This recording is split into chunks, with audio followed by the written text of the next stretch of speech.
La parole est au maire du 20e arrondissement, Éric Pliez.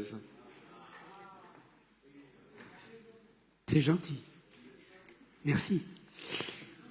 Bon, je vais essayer de parvenir sur des choses qui viennent d'être dites aussi sans doute mieux que je pourrais les dire. Et je voudrais vous parler du secteur du bâtiment qui concentre 45% de notre consommation énergétique et 20% des gaz à effet de serre. L'habitat a donc un impact environnemental majeur et atteindre l'objectif zéro carbone d'ici 2050 nécessitera des investissements massifs. Pour le logement social, l'Union sociale pour l'habitat, qui regroupe toutes les familles du monde HLM, estime que 150 000 logements devraient être rénovés chaque année pour un coût de 12 milliards d'euros par an, ce qui relativise fortement l'annonce du ministre du Logement d'une subvention de 200 millions au plan national dans le PLF 2023 pour aider les HLM à la rénovation énergétique de leur parc.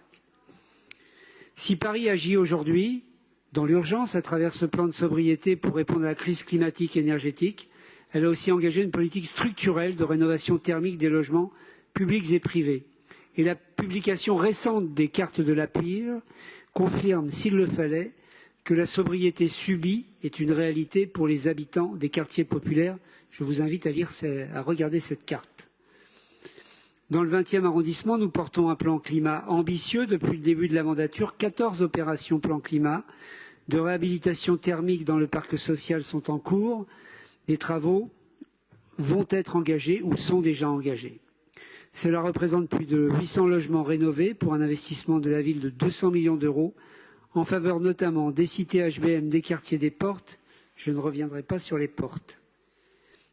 Je vais le redire parce que le chiffre est intéressant, sans entrer dans les détails. Effectivement, tout ça représente à terme une économie d'environ 400 € annuels sur les charges de locataires. Ça a été dit, ça a été rappelé. Je pense que c'est important de le marteler. Mais il faut aussi aider les copropriétés privées, notamment les habitants les plus modestes, à financer les travaux de rénovation énergétique et environnementale. Et c'est le sens de la campagne Éco-Rénovons Paris. Les aides aux travaux de la ville peuvent aller jusqu'à 75% de prise en charge pour les ménages à bas revenus quand la copropriété est éligible aux aides de l'ANA. 35 000 copropriétaires ont été accompagnés depuis 2016 par Éco-Rénovons. Et fort de ce bilan, donc, la ville lance cette année la révision de ce dispositif pour le rendre encore plus ambitieux.